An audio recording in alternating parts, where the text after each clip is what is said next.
I watched him die on our video call that day, or so I thought. The screen went black as the building collapsed around him, and my world ended right there. My name is Emily Wagner, 42 years old, living in Seattle where I worked as a university lecturer in environmental ethics. My husband David was a brilliant robotics engineer, frequently traveling to test sites around the world.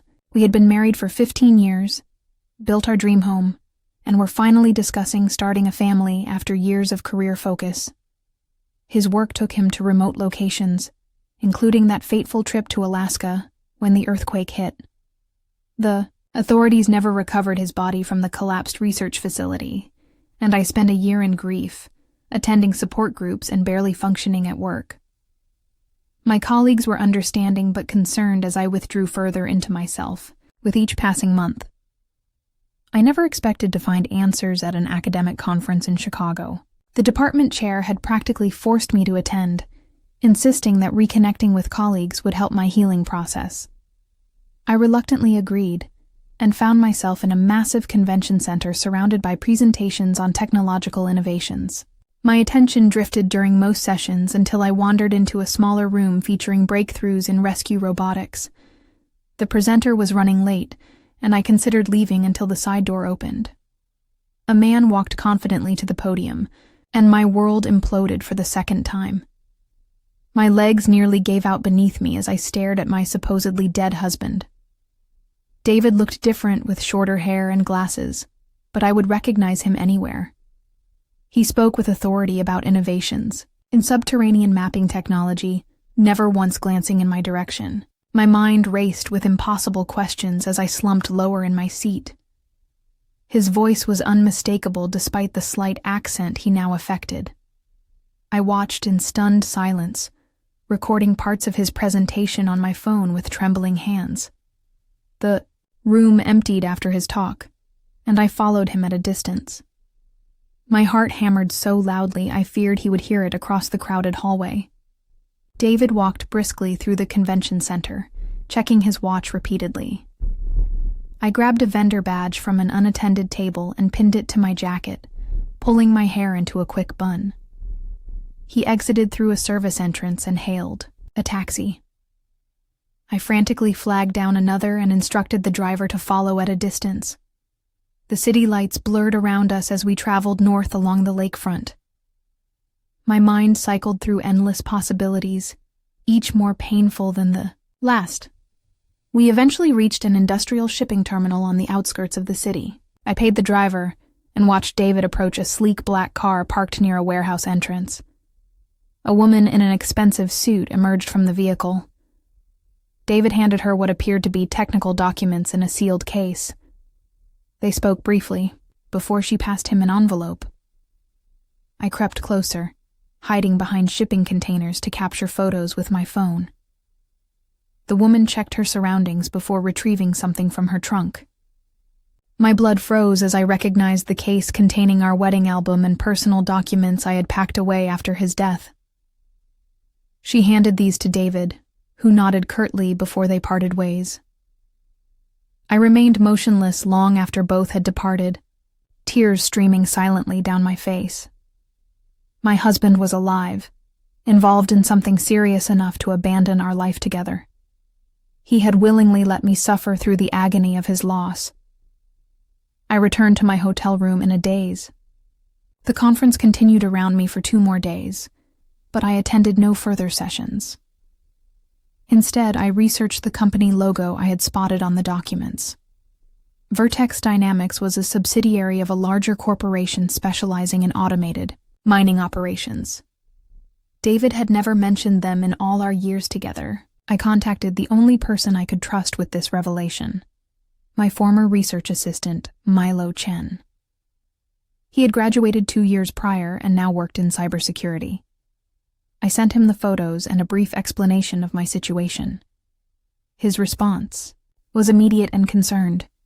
He would meet me in Seattle upon my return to help investigate further. The flight home was the longest 3 hours of my life. Every moment was filled with conflicting emotions of betrayal, hope, anger, and confusion. I had mourned this man completely, scattered what I believed were his ashes in our favorite hiking spot. Now I was plotting to uncover his secrets and possibly expose him. Sleep eluded me for the next several days as Milo and I began our investigation. We worked from my dining room table, tracking corporate filings and cross-referencing them with news reports of the Alaskan earthquake. The official death toll had been 17 people, including my husband. We discovered that the research facility had been conducting tests near protected wilderness when the earthquake struck. Government reports suggested the damage was extensive enough to destroy all evidence of their operations. Milo suggested we needed professional help beyond his hacking skills. He knew a private investigator named Sarah Lockhart, who specialized in corporate fraud cases. I withdrew $5,000 from my savings account to secure her services. Sarah was direct and methodical in her approach, asking pointed questions about my relationship with David.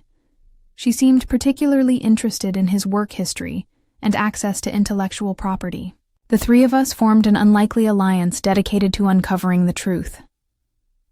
Sarah established surveillance on Vertex Dynamics offices in Chicago, while Milo worked to access their digital footprint.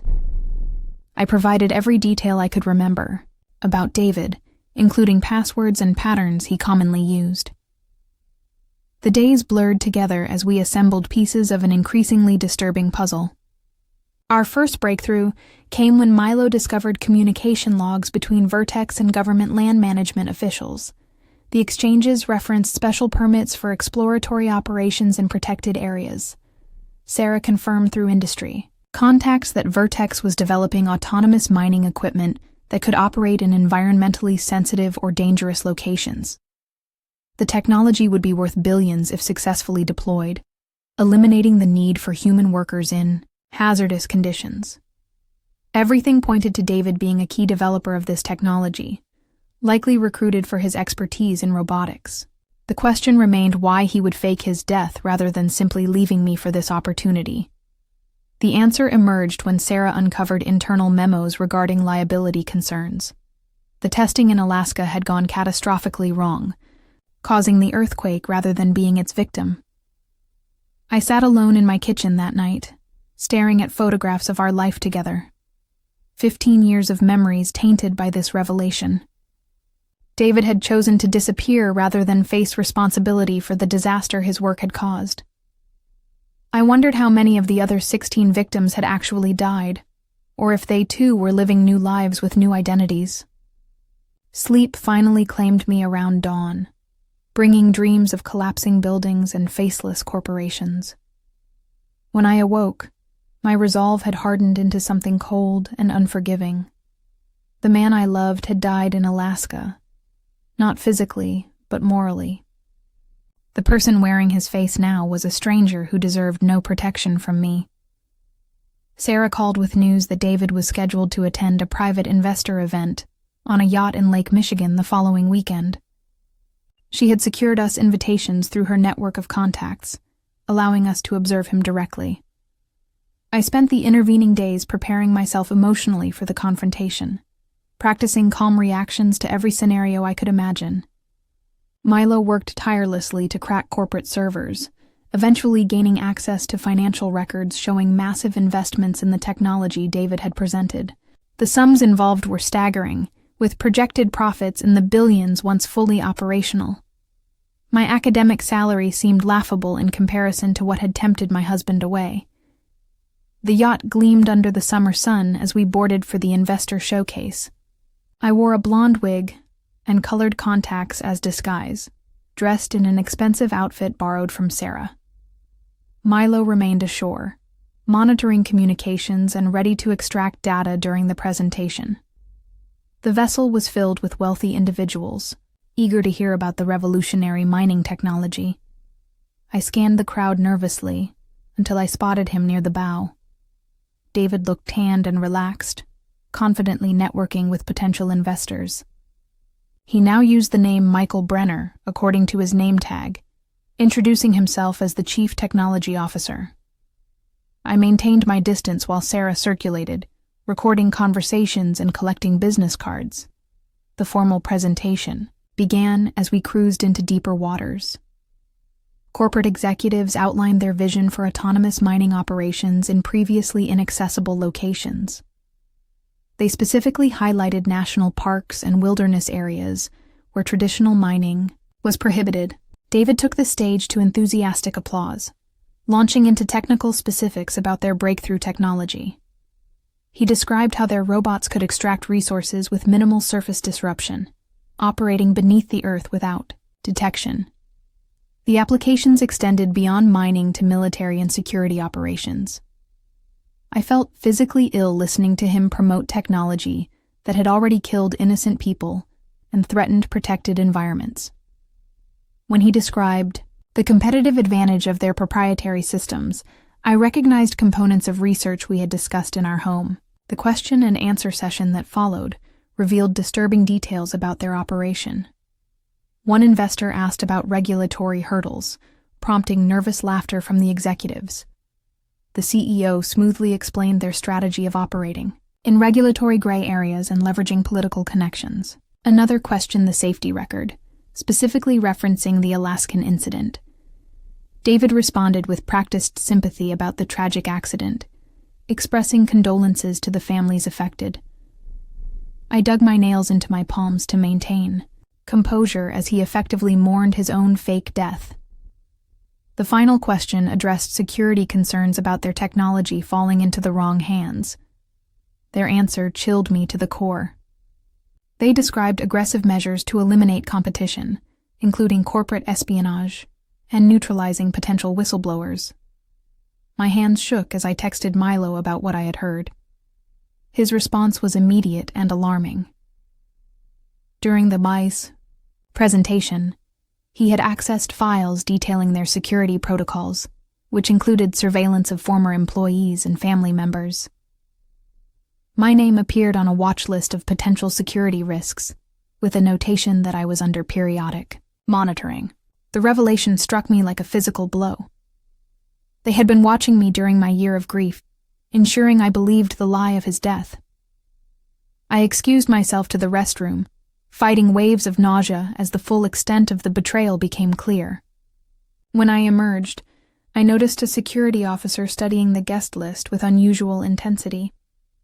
Sarah intercepted me with a casual embrace, whispering that we needed to leave immediately.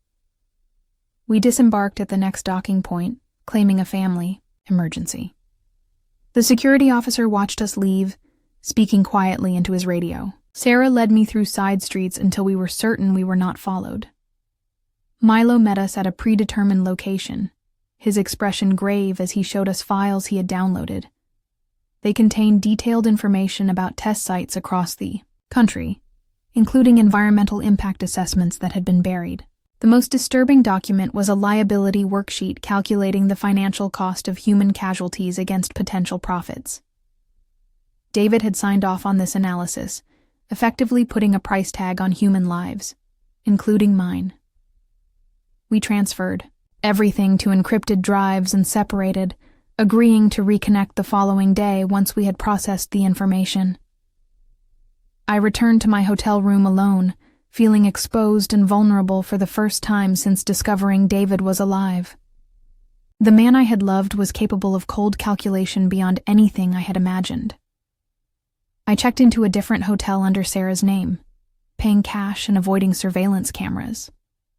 Sleep eluded me as I reviewed the files, identifying connections between Vertex and government officials who had fast-tracked their permits. Their operation was far larger than we had initially believed, with test sites across multiple national parks and protected areas. The potential environmental damage was incalculable, to say nothing of the human cost already incurred. I needed more evidence before deciding how to proceed, something concrete that would ensure accountability. Our investigation intensified over the following week. Sarah tracked financial transactions between Vertex executives and offshore accounts, documenting millions flowing to shell companies. Milo discovered encrypted communications regarding severance packages for the families of employees lost in Alaska, with suspicious language suggesting some had been deliberately silenced. I focused on mapping their operational sites, cross-referencing, with geological surveys and environmental reports. The pattern that emerged confirmed my worst fears. They were targeting areas with rare earth minerals, essential for military and technological applications, regardless of protected status. Their automated mining technology allowed them to extract resources without visible surface disruption, operating literally beneath the radar of regulatory agencies. The turning point came when Sarah identified a Vertex facility on the outskirts of Chicago. Satellite imagery showed minimal security and suggested it was primarily used for data storage, rather than operations. Milo determined their network vulnerability would be highest at this location, potentially allowing us to access their secure servers directly. The risk was substantial, but so was the potential reward of irrefutable evidence. We debated various approaches before settling on a plan that minimized physical exposure. Sarah would create a distraction at the main entrance, while Milo accessed their systems through a maintenance connection. I would remain off-site, coordinating their movements and monitoring security channels. The operation was scheduled for midnight, when staffing would be minimal. Everything proceeded according to plan until the final moment. Sarah successfully diverted security with a convincing performance as a lost delivery driver. Milo gained access to the maintenance entrance and located the server room without incident. He was uploading data to our secure cloud when alarms suddenly triggered throughout the facility. Security protocols initiated faster than anticipated, locking down sections of the building. I watched in horror through the security feed as armed guards converged on his position. Milo managed to complete the upload before being discovered, but his escape route was compromised.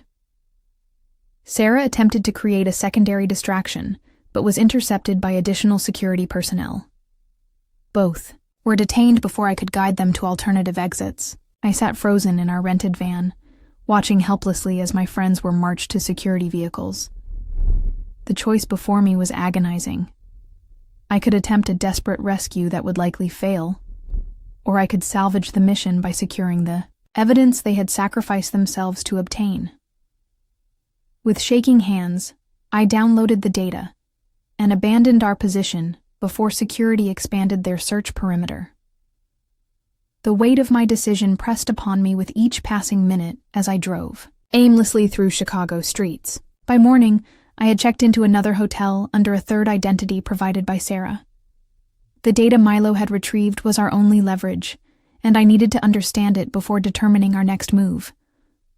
The files contained everything we needed, and more. Internal communications documented deliberate falsification of environmental impact studies and bribery of inspection officials. Financial records showed payments to family members of the actual victims in Alaska, categorized as perpetual silence fees rather than compensation. Most damning were video logs from the Alaskan facility showing the moment their testing triggered the seismic event. David was clearly visible directing emergency protocols that prioritized equipment and data over personnel safety. The final seconds showed him entering a reinforced safe room as the facility collapsed around others still evacuating. He had saved himself while abandoning colleagues to their fate, then used the disaster as cover to disappear into his new identity. I needed to act quickly before Vertex realized what information we had obtained. My first priority was securing the release of Sarah and Milo, which required leverage against the company. I compiled key documents into a comprehensive file, encrypting it with a dead man switch that would release everything to major news outlets and federal agencies if I failed to reset it every 24 hours. With this insurance policy in place, I contacted Vertex through anonymous channels, demanding a meeting with their executive team regarding the Alaskan incident. The response was immediate and threatening, warning of severe consequences for corporate espionage. I countered by releasing a small sample of their internal documents to their board members, demonstrating the extent of my access. This prompted a more measured response, agreeing to a meeting the following day. The venue was a private conference room in a downtown high-rise with sweeping views of Lake Michigan. I arrived early, securing a position that allowed me to observe all entrances. 4 executives entered precisely at the appointed time, including the woman I had seen with David at the shipping terminal. They introduced themselves with corporate titles that masked their actual roles in the operation. I remained standing as they took their seats, maintaining psychological advantage in the uncomfortable silence. When their security director suggested I be searched for recording devices, I placed my phone on the table and activated the screen. It displayed a countdown timer for the dead man switch with 18 hours remaining. Their expressions shifted from condescension to concern as I explained exactly what information would be released when the timer expired. The negotiations were tense but productive. They agreed to release Sarah and Milo immediately with signed non-disclosure agreements. In exchange, I would extend the deadline by 48 hours to allow further discussion of terms. When they attempted to identify my source within their organization, I deflected by focusing on the Alaskan incident specifically. Their demeanor changed noticeably at this reference, exchanging glances that confirmed my suspicions about their liability. The meeting concluded with a tentative agreement, pending verification that my friends were unharmed. I left the building through a service entrance, avoiding security cameras as Sarah had taught me. 2 hours later, I received confirmation that both had been released and were en route to prearranged safe locations. Our reunion was emotional but brief, focused on strategic decisions rather than personal feelings. Sarah had gathered valuable intelligence during her detention, including overheard conversations about contingency plans. Milo had managed to install backdoor access to their systems before being discovered, giving us ongoing visibility into their operations. We relocated to a secure location outside the city to analyze our options and anticipate their response. The evidence we had gathered was substantial, but releasing it carried significant risks. Vertex would likely deny everything and deploy their considerable resources to discredit or silence us. We needed additional protection before proceeding with full exposure. I received an unexpected message that evening requesting a private meeting. The sender identified themselves only as a Vertex board member concerned about liability exposure. After careful consideration, we arranged a meeting with extensive security precautions. The individual proved to be their chief financial officer, increasingly uncomfortable with the direction of the company. He provided additional documentation about their financial structure and political connections. Most importantly, he confirmed that David was scheduled to meet with military contractors the following week to discuss weaponizing their technology. This accelerated our timeline considerably, forcing us to finalize our strategy overnight. The whistleblower offered to testify in exchange for immunity, adding credibility to our evidence. I wrestled with my final decision through the night. Part of me still clung to the memory of the man I had loved, searching for justification or explanation for his choices. The rational part knew that exposing Vertex meant exposing David, potentially resulting in criminal charges for his role in the deaths and subsequent cover-up. By morning, I had reached my resolution. The man I married had effectively died in Alaska, replaced by someone who valued profit over human life. He deserved no protection from me, nor did the company that had enabled and rewarded his betrayal. With renewed determination, I contacted investigative journalists we had vetted, arranging simultaneous meetings to share our evidence. The final phase of our plan required precise coordination. We divided the evidence between multiple journalists and federal agencies, ensuring no single point of failure could prevent exposure. Sarah contacted environmental protection groups with specific information about test sites requiring immediate inspection. Milo prepared secure channels for the whistleblower to communicate with authorities. I reserved the most personal task, for myself, confronting David directly before the story broke publicly. The risk was substantial but necessary for my own closure. Through the whistleblower, I arranged to attend the military contracting meeting as a potential investor, securing my confrontation with the man who had shattered my life. The meeting was held in a secured facility outside Chicago, requiring extensive identification verification for entry. I provided credentials Sarah had prepared, suppressing anxiety as security personnel examined them closely. The conference room contained 20 people, primarily military officials and corporate representatives. David stood at the front of the room, preparing his presentation on the autonomous systems. I took a seat in the back row, removing my disguise as he began speaking. For 20 minutes, I watched him confidently describe technology built on deception and human suffering. When the presentation concluded and questions began, I raised my hand and stood. The room fell silent as our eyes met for the first time in over a year. Recognition dawned slowly across his face, followed by confusion and fear. I addressed him by his real name, watching him flinch visibly at the sound. The military officials exchanged concerned glances as I introduced myself as his widow. David attempted to dismiss me as confused or mentally unstable, but his voice lacked conviction.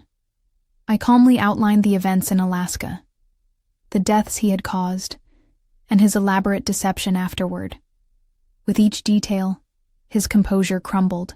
Further, when I mentioned the evidence already provided to authorities, panic replaced his professional demeanor. Security personnel moved toward me as David signaled frantically, but I had anticipated this response. The thumb drive I placed on the table contained everything necessary to verify my claims, along with contact information for the journalists breaking the story at that precise moment. I was escorted from the building but not arrested, precisely as Sarah had predicted. Military officials were more concerned with damage control than pressing charges against me. Outside, I watched breaking news alerts appear on my phone as the story spread across major outlets. Vertex stock plummeted within hours as investors abandoned the toxic company. Federal agents raided their headquarters and satellite offices, based on our evidence, securing additional documentation before it could be destroyed. Environmental inspectors descended on test sites we had identified, confirming unauthorized operations in protected areas.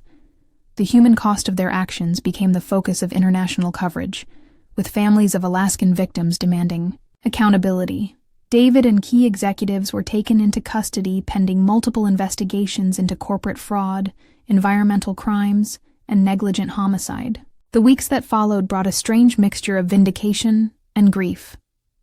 I testified before congressional committees and grand juries, recounting my investigation in excruciating detail. Sarah and Milo received immunity agreements in exchange for their cooperation, though both faced professional consequences for their methods. The whistleblower was placed in protective custody after revealing the full extent of political corruption facilitating the operation. I watched from a distance as David appeared at arraignment hearings, looking diminished in prison attire. He attempted to contact me through his attorneys, sending letters I initially left unopened. Eventually, curiosity overcame my resolve, and I read his explanations and apologies. The words rang hollow against the magnitude of his betrayal, yet I felt the last embers of our relationship finally extinguish as I confronted his true character. 6 months after our investigation became public, I returned to teaching with a newfound purpose. My courses now incorporated ethics case studies drawn from our experience, challenging students to consider the human and environmental costs of technological advancement. The university established a whistleblower support program based on recommendations from our legal team. Sarah started a security consulting firm specializing in corporate accountability, while Milo joined a nonprofit focused on technological transparency. The three of us maintained regular contact, bonded by our shared experience and commitment to preventing similar abuses. The settlement from Vertex dissolution provided financial security, which I largely directed toward environmental restoration projects in areas damaged by their operations. David eventually accepted a plea agreement acknowledging his role in the disaster and subsequent fraud. His sentence of 15 years matched the duration of our marriage, a symmetry that felt appropriate if inadequate. I visited him once before, relocating across the country, seeking answers to questions that had haunted me throughout the ordeal. His responses revealed a man I had never truly known, someone capable of compartmentalizing morality when ambition demanded it. The conversation brought no satisfaction or closure, only confirmation that my decision to expose him had been correct. As I left the prison that day, I felt the weight of the past year finally begin to lift. The path forward remained unclear, but navigable, illuminated by hard-won wisdom and resilient principles. I sometimes wonder how different our lives might have been had David made other choices in Alaska. Would I have recognized the moral compromises if they had accumulated gradually rather than revealing themselves in one catastrophic moment?